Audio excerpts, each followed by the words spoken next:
We basically had them sleep on our product, and it was a 50% reduction in hot flashes.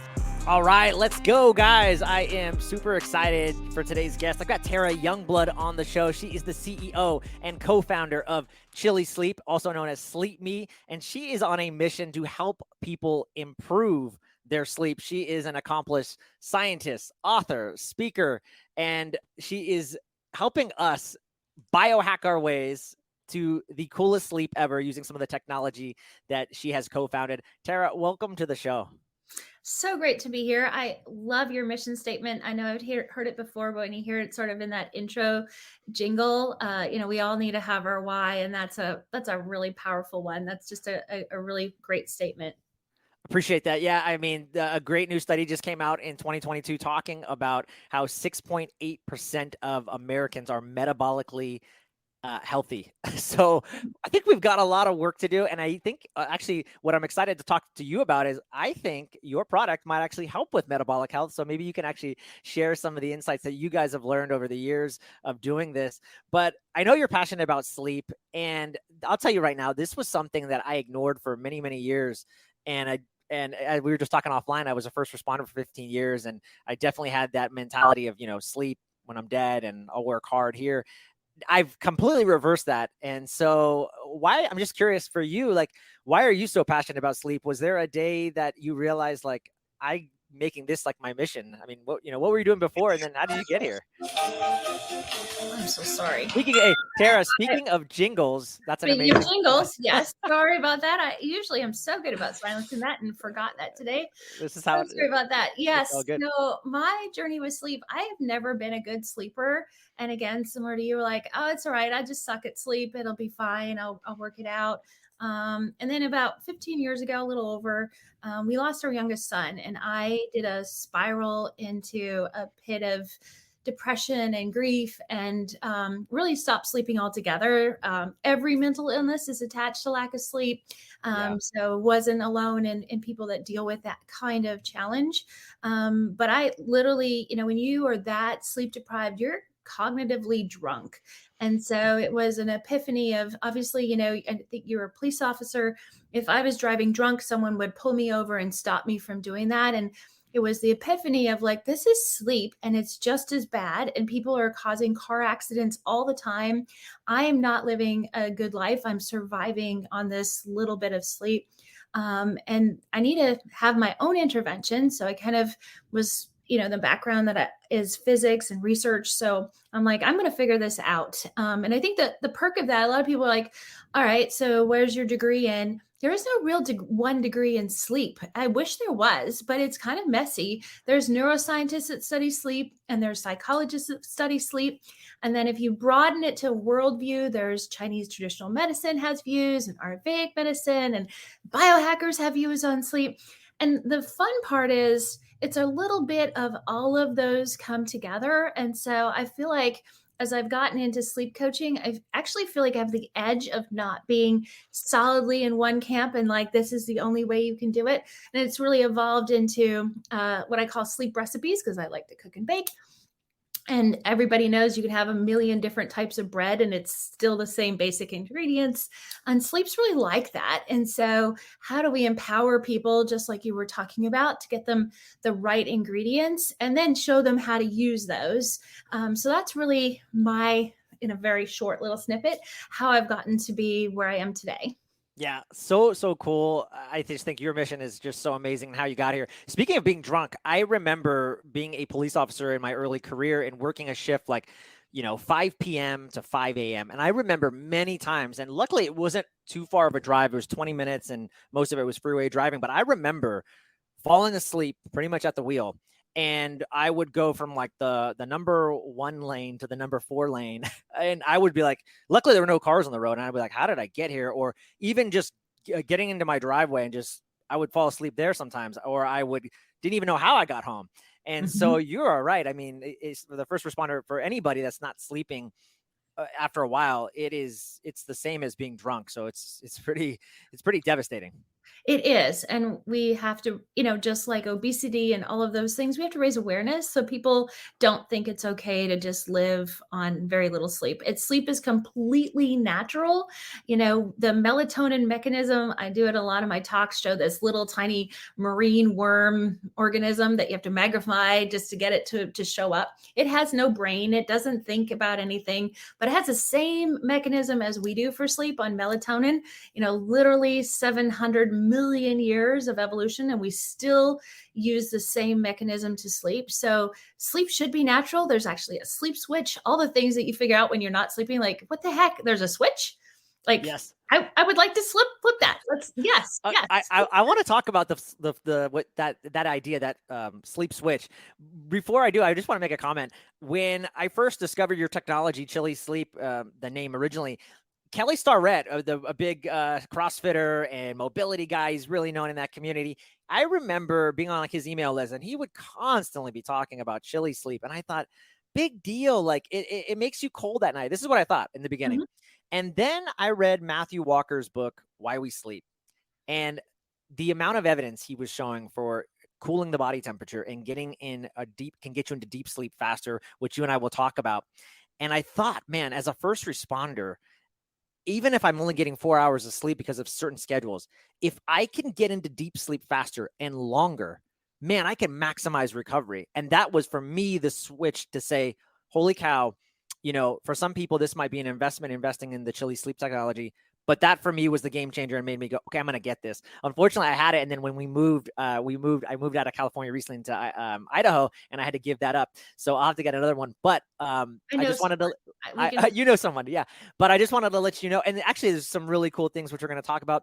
The one that I had was one of the more original ones with like the tubing. And now you guys have maximized it. So like the tubing's not even there, which I'm really excited to talk about. But anyways, talk about the sleep switch. Like, why is that so important? Like, how did you kind of discover this, and why is it helpful for people to know?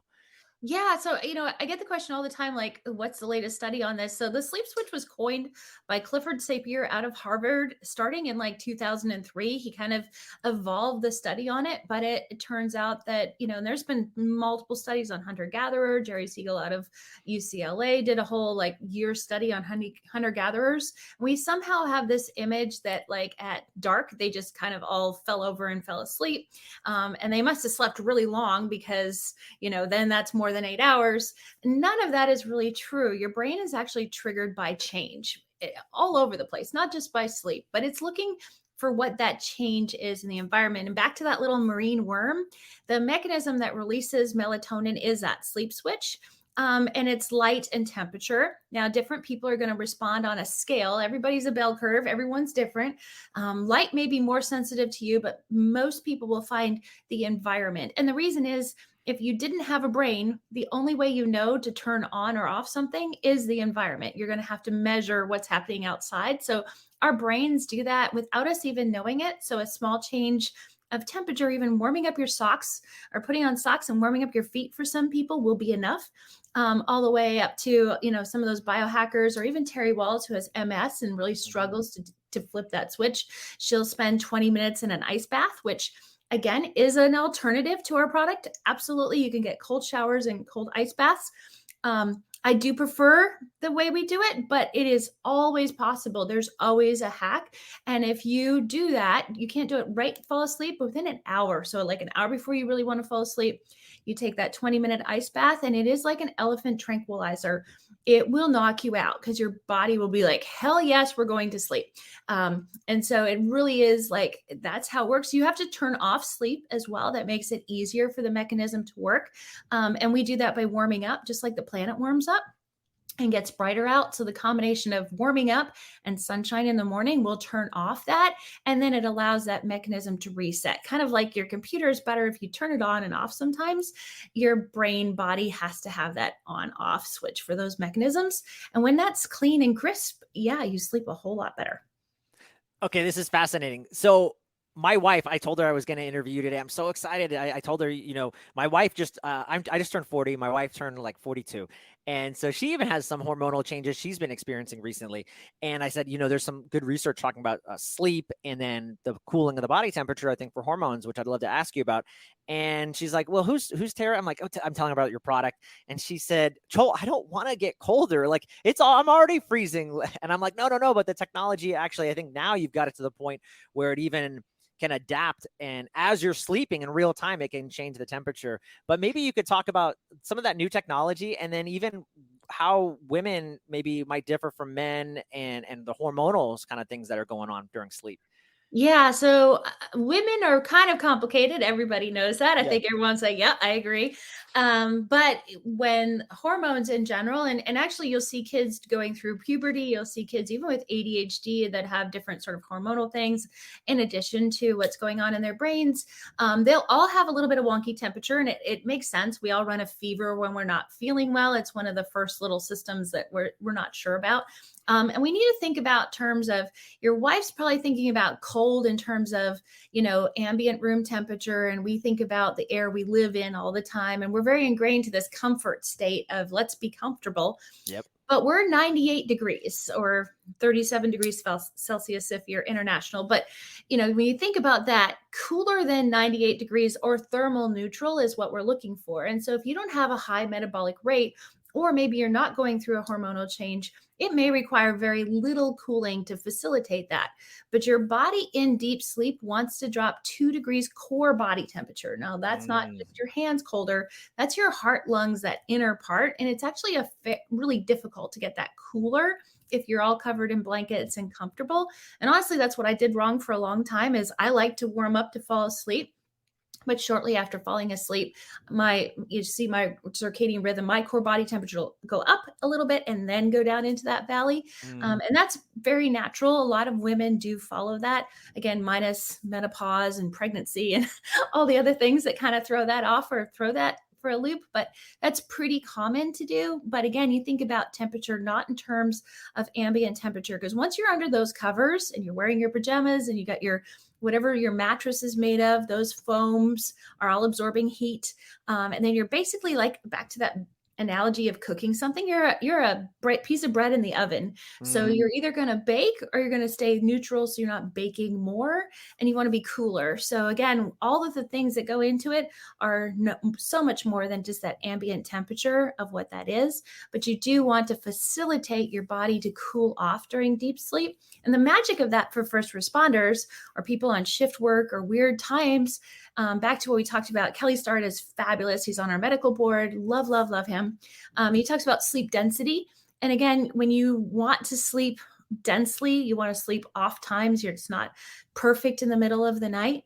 This is what's going to tell your body, go ahead and get that deep sleep. That's really hard to get for any of those first responders, shift workers, anyone that's not able to sleep exactly 10 to 6 or whatever that time frame is for you.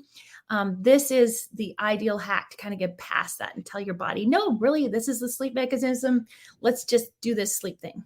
Yeah, it really is. I mean, the more research I delved into, and then hearing some of your talks, the TEDx talks, I mean, it really is pretty much one of the ultimate hacks. I mean, it's, we always talk about going to the gym and working out, but what everybody says, recovery is where you get your gains. And this is a pretty big way to get recovered fastly. I'm curious, just on the note of hormones and like menopause, have you got any just data back from a lot of women, and have they seen just success maybe where, and I work and coach with a lot of women actually, and menopause and hormones, because that's a lot of times when they have weight issues, and what we see too is estrogen dominance and things like that come into play. So have you seen, just by flipping the switch and kind of dialing on their sleep, that maybe things have reversed or even subsided during those menopausal years? Yeah, so half of it is the credit to sleep. So when you sleep really well and you have uninterrupted sleep and you're able to get that sleep density, you just have less symptoms. We actually just published a study in the Journal of Menopause in August, and that was for menopausal women. We basically had them sleep on our product, and it was a 50% reduction in hot flashes, not just at Wow. night, but also during the day. And again, back to that power of, what happens during sleep is really magical. It is the recovery. You're filing memories, you're doing things. If you don't sleep during that time, your body can't heal. It doesn't plan to do healing during the day. It's doing that at night. And so all of those symptoms, all of the wonkiness of hormones, if you can manage your sleep, the power of managing your sleep is empowering everything else. You'll actually eat better calories. You won't crave, when you don't sleep well, you crave bad calories on average, depending on the study. There's so many of them, but it's Yeah. about 450 calories extra, and they're Wow. not the good ones. Anyone that stayed up late, and ends up at Waffle House for a drinking thing, you're not eating healthy stuff. There's just no way about it at 3, 4 a.m. when you're tired. And that is universally true. I think we all have that anecdotal evidence. But again, sleep is just really powerful at mitigating symptoms. We see that with every neurological disorder, like MS, fibromyalgia, diabetes, all the other sort of things that we work with, different groups we've worked with. The symptom mitigation on just sleeping better, if you can just bypass whatever's going on and sleep better, everything gets better. It's just, I can't talk enough about the power of sleep. It's just make time for it. Just do it, because it's worth it every step of the way. You're right. Sleep is so powerful. Why though is, and I think you talk about this in your TEDx talk, why is deep sleep decreasing? So as we get older, it is harder to get. And I will say, I do think it's part of what where we're driven to. So as we get older, our circulation isn't as good. Things fall off in general. And so we are driven. You hear about people, on heating pads getting burned because they're trying to warm up, that Mm, drive to warm up. Unfortunately, when they're warming up at the wrong time, like when they're supposed to be getting deep sleep, it really eliminates their ability to get deep sleep. So the average person, by the time they're 80, is getting very little deep sleep compared to a 20-year-old, where that mechanism is much healthier and easier to work. Now, I will say, and I did experiment on my father. But when you can manage your sleep with temperature, you can bypass that. We see it, across the board. We talked about with hormones. We see it with, we work with veterans a lot, PTSD, a lot of the mental health. You think, well, what does that have to do with it? But a lot of them aren't getting deep sleep because their prefrontal cortex is spinning so hard. mm. If you can bypass that mechanism and get them cool down and get them some deep sleep, you actually see a faster recovery on some of those other symptoms as well. You reduce night terrors and things like that. Again, the mechanism of the temperature is just so special. We didn't invent that. It's just how human beings work. It's really how hibernation works. There's a great article that just came out last month in New Scientist, which is out of the UK. But how even human beings that don't hibernate today still have the mechanism of hibernation.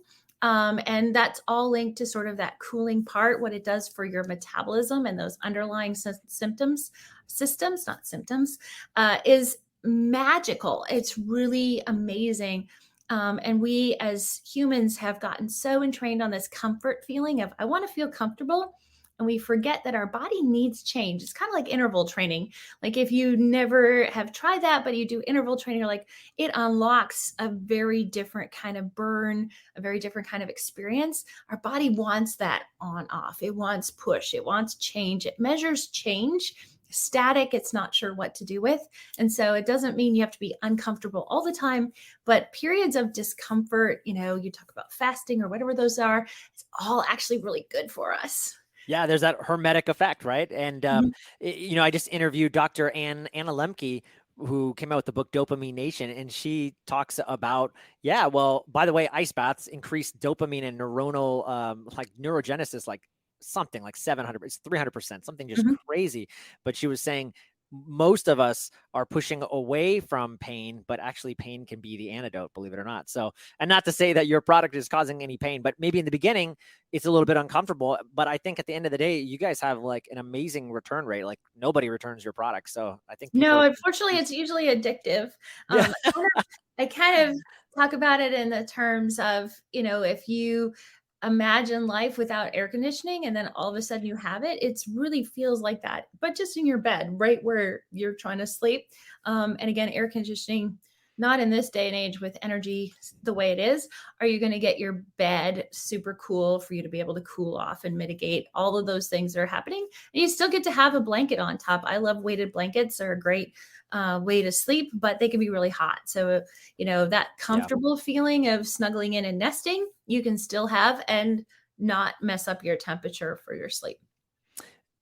Yeah, and I wanted to ask you also, in terms of, I know we're kind of hacking our biology by getting us into a deep sleep faster by turning on that switch.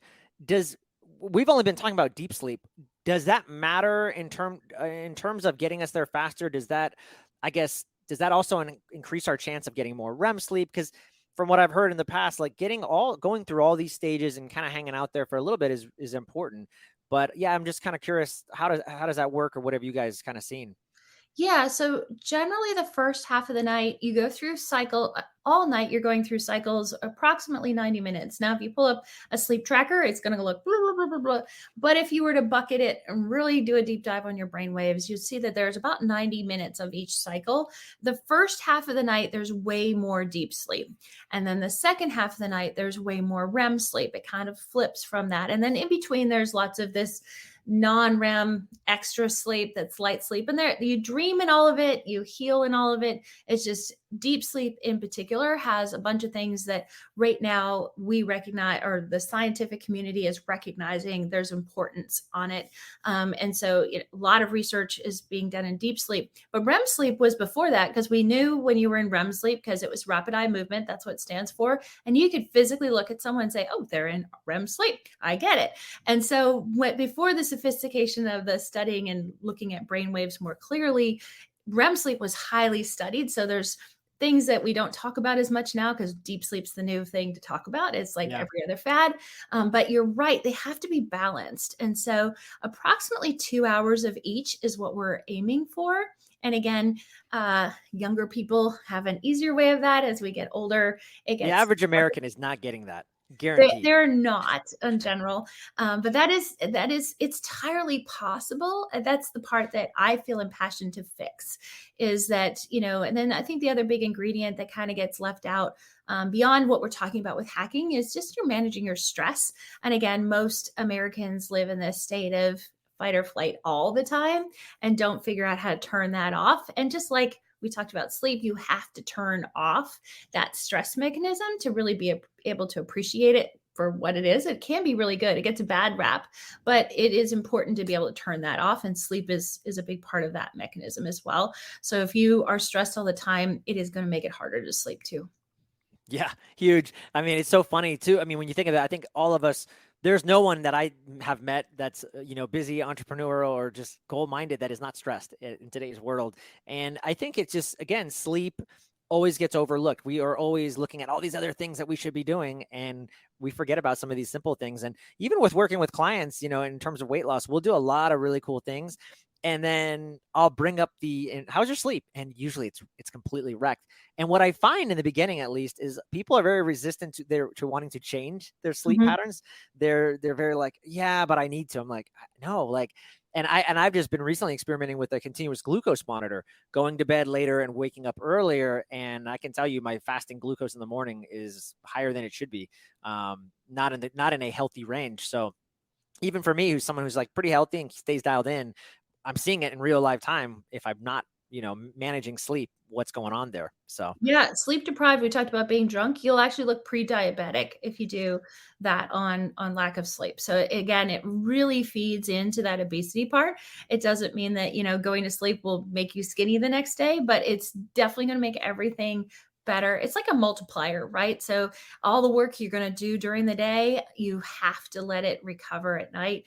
And I think that the other investment about sleep, and I really look at it like retirement savings. So if you think about sleep in terms of where do I want to be in 50 years, and we invest in our health and our fitness that way, to be like, I want to be healthy when I'm older.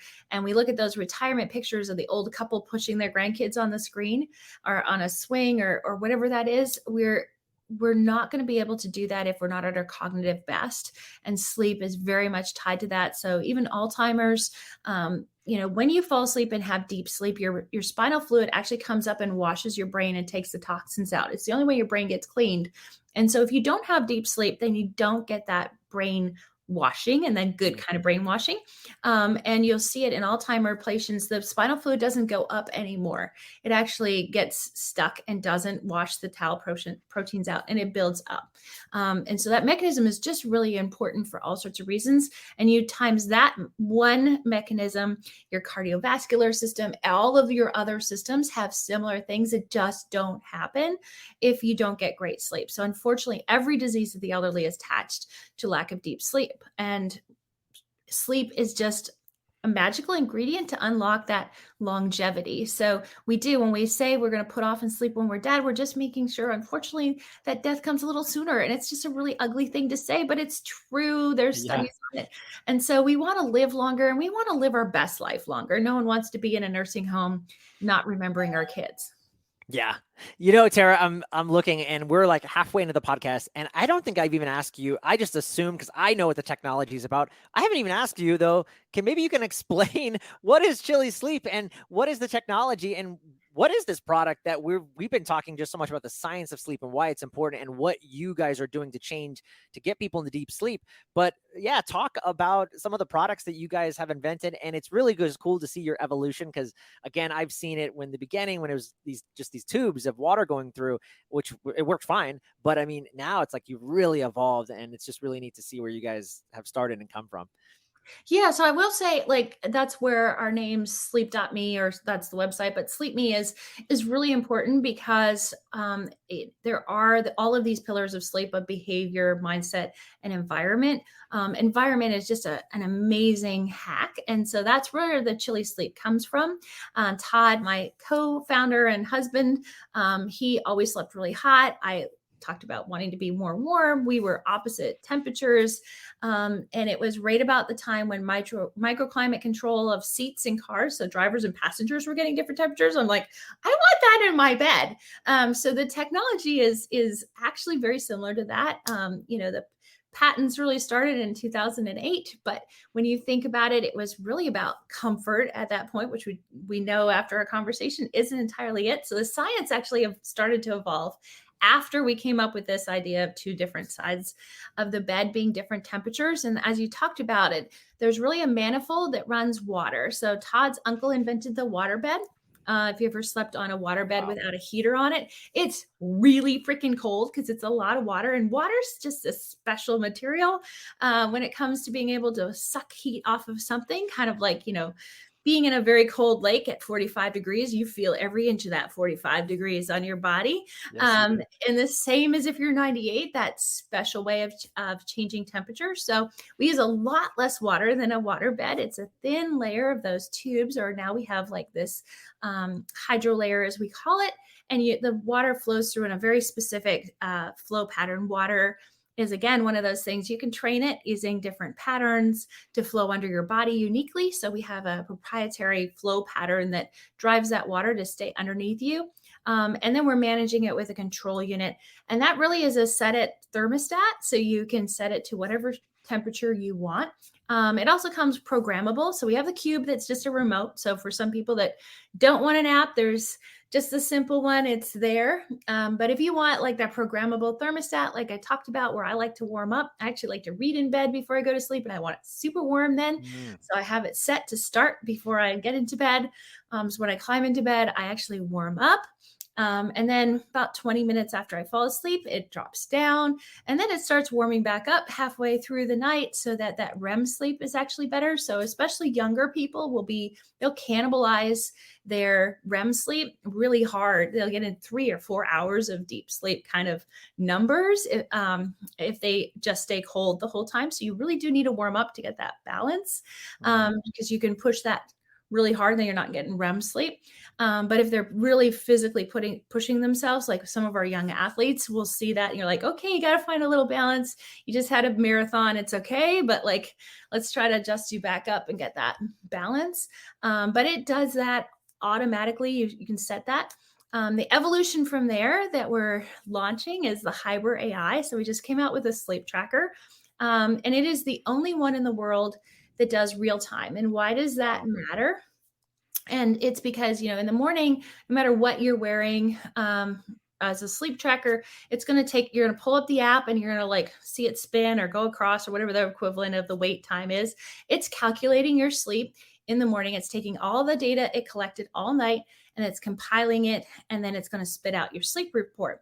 Well, unfortunately, you've already slept, so you're not going to change anything. Now you're going to maybe try to change something the next night, which is good, and it can be iterative, but no 2 days and no 2 nights are the same. So whatever you put into the day before, some of it may be applicable to the next night, but most of it won't. So for me, that was like a fundamental part of, we can't fix sleep the next morning. We need to be focused on fixing sleep in real time. If we want to help people just show up and go to sleep and wake amazing rested, we need to be able to fix that in real time. So our sleep data is calculated in regular intervals throughout the night. We run it through an AI algorithm. And we're really trying to solve for that 2 hours of deep sleep and 2 hours of REM sleep. But based on where you are in your sleep states, we're going to adjust that temperature and redo the schedule for you. There's nuances of if you get out of bed, like your kid wakes up, your dog barks, whatever life happens. All of us have things that happen in life. Even if you just get up to go to the bathroom, which you shouldn't, if temperature's managed, that's a whole other thing. But Wow. if you do, it'll stop, it'll reset your schedule, it'll kind of manage that. So there's all sorts of sort of safeguards and mechanisms put in place to help you get that best sleep. But I do believe that sleep, when you're tired, fixing your sleep is really hard. And so this is really a step forward in my mind of, when I was really exhausted, the last thing I wanted to do as I climbed into bed was trying to figure out how to solve my sleep. Even as I read things, researched things, and then I'd end up in bed like, okay, I was supposed to have a tea. I didn't remember the tea. And you're like, I'm not even sure I remember to brush my teeth. Okay. No, and then you're like, I'll go up and brush my teeth. And then I'm like, I'm still not going to do the tea. I'm just going to go fall in bed and hope it works out. And, we have to stop that cycle. And so for me, if your bed can be responsible for delivering good sleep for you on a nightly basis in real time, when no 2 days are the same, no 2 nights are the same, you're not going to compare sleep data night after night and it looks exactly the same. It doesn't work. You have to fix it in real time and just take that off the list. And then you can work on Yeah. behaviors and mindsets and all the other things, reducing stress, that will help that and improve that. But that is a fundamental part of our coaching and what we do. And even a lot of our testimonials of like the people that hadn't slept in decades, a lot of what happens is, if you can find a win, if you can find a way to break that down and like, okay, I slept incrementally better. Now your brain's like, okay, I can do that. I have a Mm. win. I'm going to lean into that win. And I do feel like it is about falling in love with sleep. Sleep should be amazing. You should love your bed. It should feel safe and it should deliver what you need it to. But that is what we've focused on delivering. And again, shift workers, my daughter-in-law is a nurse, night nurse. And so she's a shift worker. No matter when you go to sleep, how much time you have to devote to sleep, you should have an amazing experience in your bed. Yeah. Yeah. Amazing, amazing stuff. I mean, that is just so cool. I mean, and I think it's just like anything else. It's like investing, or when you're trying to build habits, one of the things they say is like, take the decision making away and automate it. And you guys are like making it easy to automate sleep so that, like you said, I don't have to think about it. I'm just going to get in, and once it's programmed, it's going to start to figure out my patterns and adapt to me. So that is really, really genius. I love that. Yeah, And and then, it'll evolve over time, so it'll get better. The more it gets to know about you, the better. yeah, and talk about just briefly about the coaching that you bring into it, because when I'll tell you, as a coach, and I believe wholeheartedly in coaching, but when one of my mentors, Dave Meltzer, who's a serial entrepreneur, when I heard him say he had a sleep coach, I kind of like rolled my eyes. I was like, what do you need a sleep coach for? Like, go to bed on time, wear some blue light blocking glasses, take some magnesium, take some melatonin. How hard is it, buddy? Like, you actually hired somebody to have a sleep coach for you. But then I thought about it and I thought, well, you know what? This guy is at like the peak of his game. Like, Mhm. he has a nutrition coach. He has a physical fitness trainer. He's dialed in everywhere. Why does he think it's so important that he's like, one thing I'm not dialing in is sleep, that I'm going to actually invest in a sleep coach? And that's when it dawned on me again, like, wow, like he actually gets it. I'm the one who's not getting it. So yeah, maybe you could talk just about the coaching program and what's cool about that and some of the things you guys are seeing. Yeah, so that's super fun. I feel very privileged. I am one of those sleep coaches. I coach for professional teams. Cincinnati Reds is one of them. And, we when you look at what does it matter for the players, in baseball in particular, they measure every single stat to extreme amounts. But, they also have measured that if they're not sleeping, they have more injuries, their reaction time is down. So when players are sleeping, and again, high performers, but you apply that to the rest of us, and it still matters, right? So it's the reaction time. It's a 23% improvement in that split second decision making, and we even Wow. talked about those first responders and the decisions they make are life and death. In a moment, they have to choose, and if they're sleep deprived, they're not able to make those decisions. And so you take that really fun experience of getting to work with like baseball players or football players or all sports. But if you take that and apply that to the rest of us, we still have to make decisions all day long. We still have to make choices, and back to just even a little bit more klutzy and a little more sloppy, and we're not at our best. All of those do translate. So cognitive load for baseball isn't just about a physical thing, it's about reaction time. Their brain still has to react in time to catch that ball or hit that ball, and it's coming fast. And so, if you can get improvements in that split second, reduce injuries, and actually improve the longevity of those players, there's a bunch of athletes now, the older ones, that are really advocating on sleep and healthy habits, which again, those new athletes as they're hitting the big leagues are not always wanting to do. And sleep is a buzzkill, right? So who wants to go to bed Totally. on time and follow those? And so we really work on sleep rituals and breaking down what's really necessary. And again, using all the hacks of I don't care when you can go to sleep, but now you should take a nap versus don't take a nap, then it's really going to throw you off. Mm, And you're doing jet lag and you're traveling around the country. We really break all of those pieces down for them in order to make sure that they optimize their sleep. But that's really where you can get way dialed in on sleep. But it does deliver amazing results across the board. They're really, and again, no offense to working out, but you may or may not make that choice to go to the gym. If you're tired, you're going to still flop in bed. And if you can flop in bed and have a good night's sleep, the next day you're way more likely to get to that gym versus that gym that all of us join in January. And then by February, we're not going as consistently. And then somewhere in mid year, we're like, oh crap, I'm only going once or twice a week now. I got to try to get myself back together.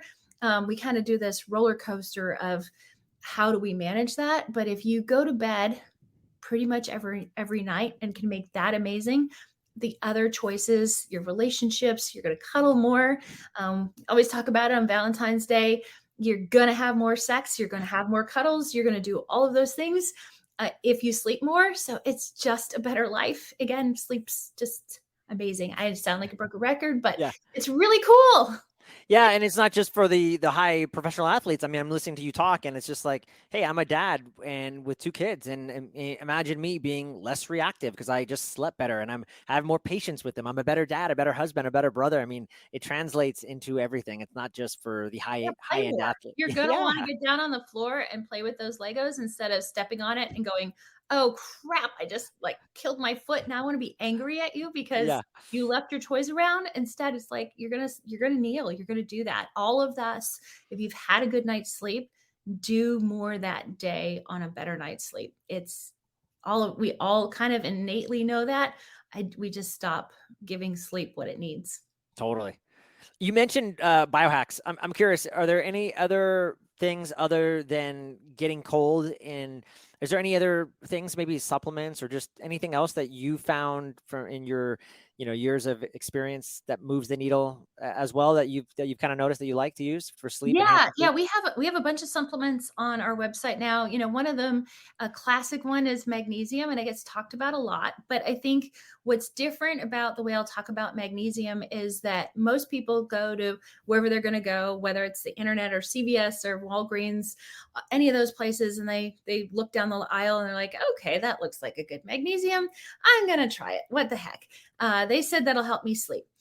But on the back, then it'll say take 2 a day. You're like, okay, well, I don't know when I should take 2 a day.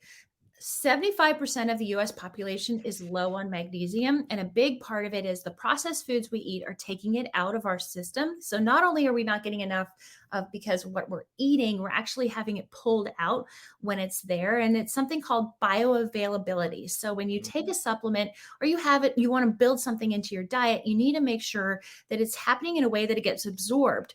And so a lot of people take magnesium in the morning, but they also drink coffee or have an acidic drink in the morning. And it turns out acidity is not good for magnesium.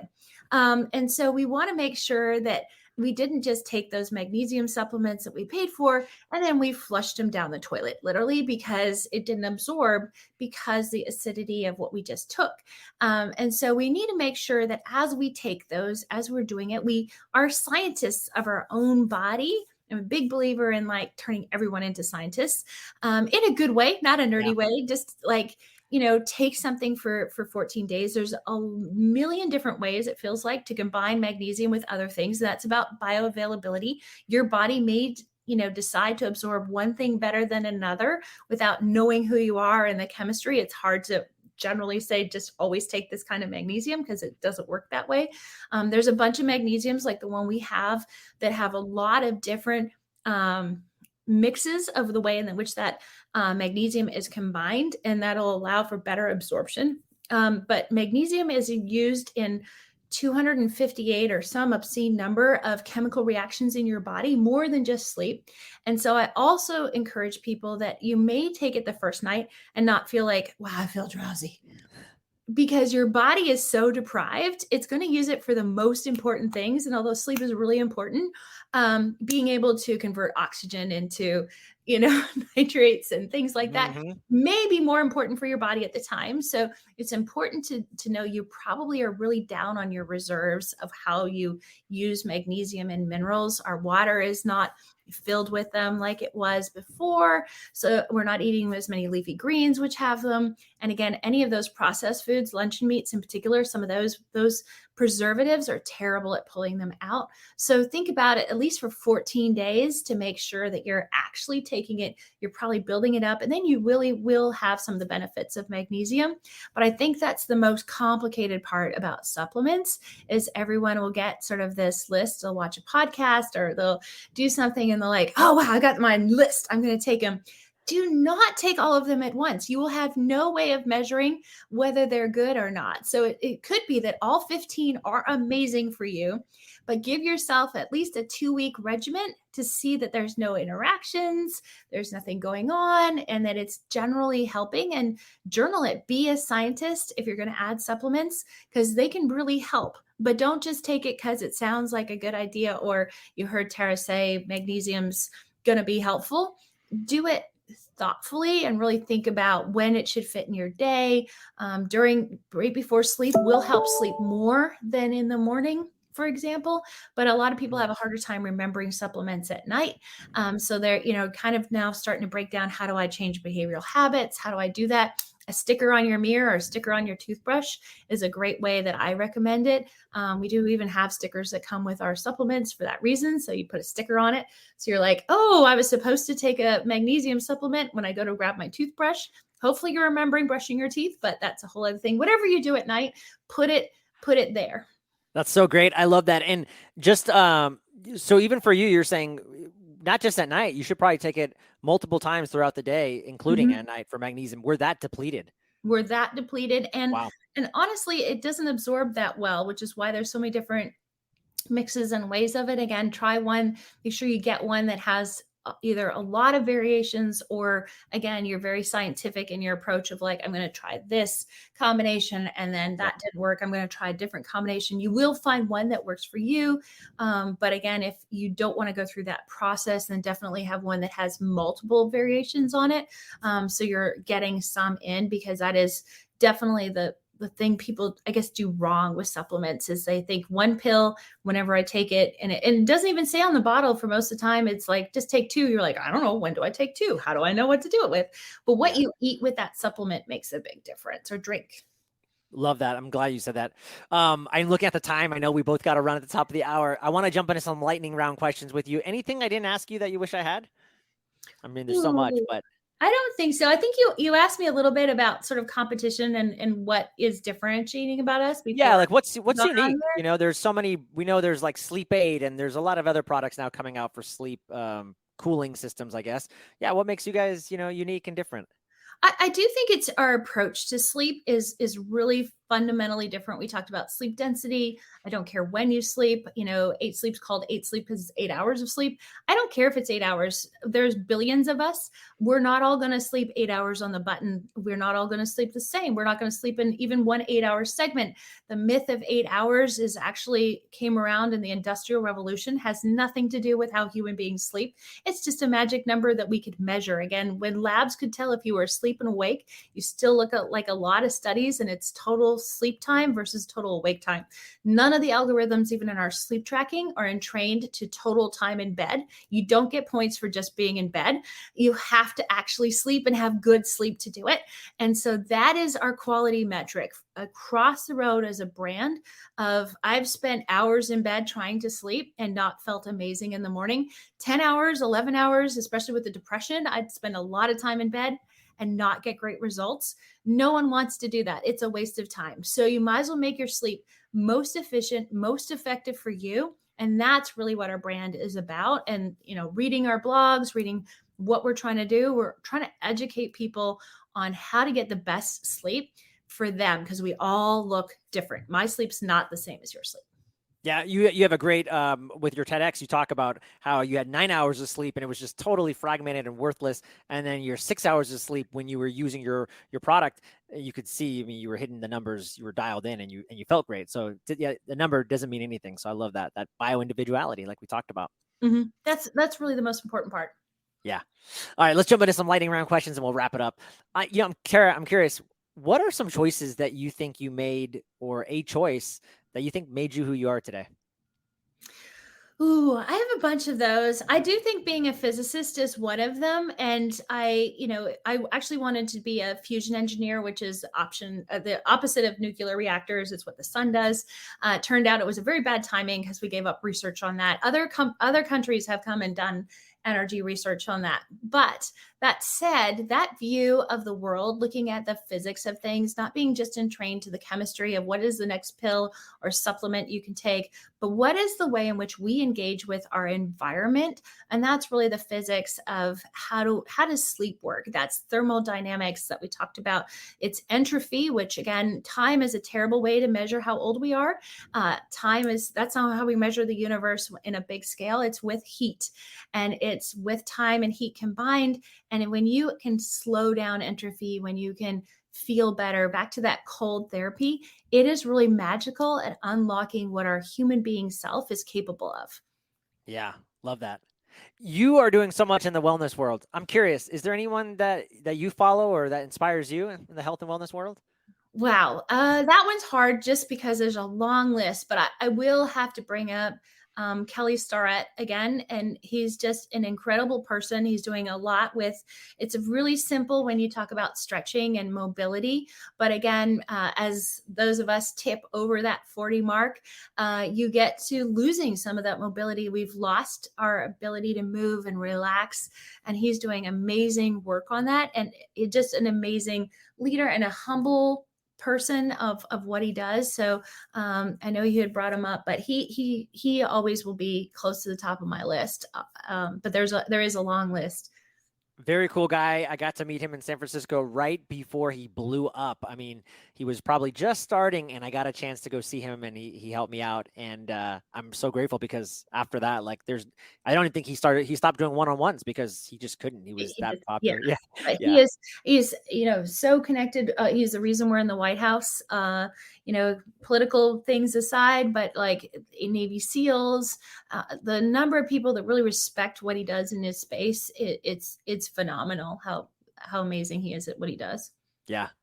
I am a huge reader. So are you, I can tell in the background. Any books that you would recommend that had a huge impact on your life? Maybe just the top one or three. I mean, you don't have to list them all, but sometimes there's some Yes. that. So I am an avid reader, clearly with like the number of books and things.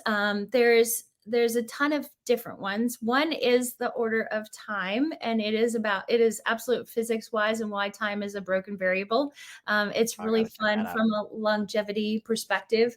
I also really like the book Sapiens. It really is like understanding how human beings psychologically work. It'll make you never think of gossip the same way again, Mhm. or just even what's happening in our political environment. Just amazing insights on Sapiens Yeah.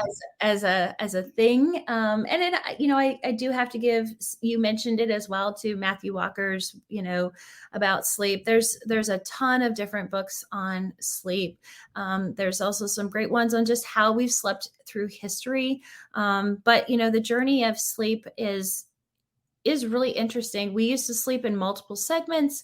There's siestas for a reason. I encourage you to be really curious about the thing about sleep, not just take the same hygiene. I hate the word sleep hygiene because it's just ugly and doesn't sound like fun. And if you Google it, you'll get the same 20 tips, which are not going to work for all of us. My husband has zero affinity with caffeine. I am super dialed in on caffeine. I'd be like, on caffeine, and he's like, I just had a pot of black coffee, I'm gonna go to bed. I So can do the same thing, and I actually, I'm sure my sleep numbers internally look terrible, but I don't sleep bad. Like I feel great. yeah, So that's it funny. doesn't, Yeah.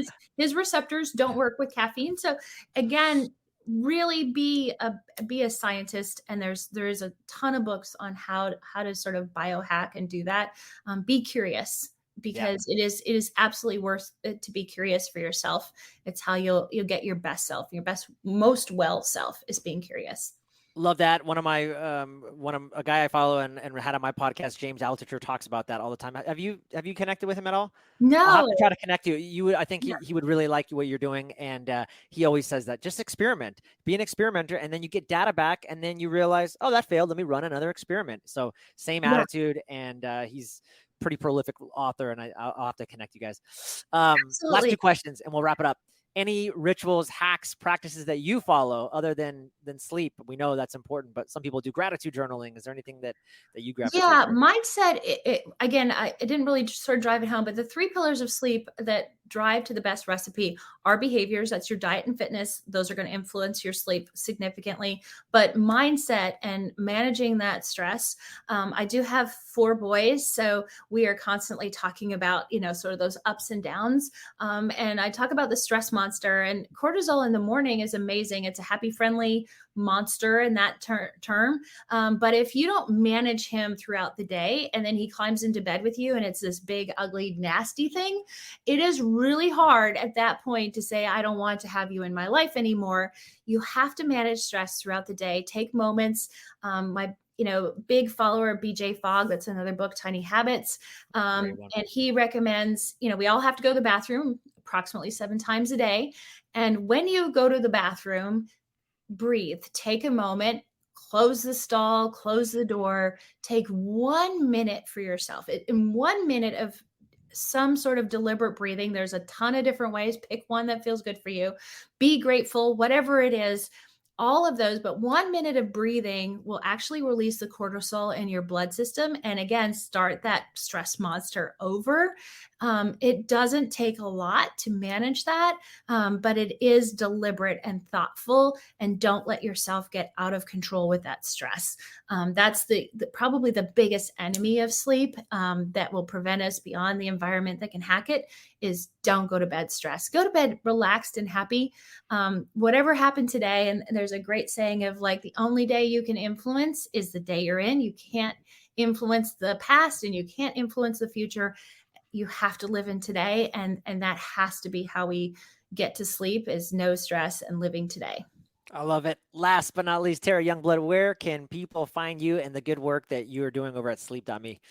Yeah, so obviously sleep.me, there's a ton of blogs. I do co-writing on blogs. I have a book that's on Amazon. You mentioned my TEDx talk. If you want the shortest blurb of like 13 minutes to find out what's about me. But then I'm also on social media as well. So reach out. My handle is Sleep Geek. I know, hard to believe, but you I'm can. surprised it wasn't taken. Cool. I know. I don't know why it was taken. I've been around a long time, I guess. But anyway, so feel free to reach out there as well. But however you want to find me, there's a ton of information on our website. Amazing. Thank you so much for being on the show. I appreciate your work.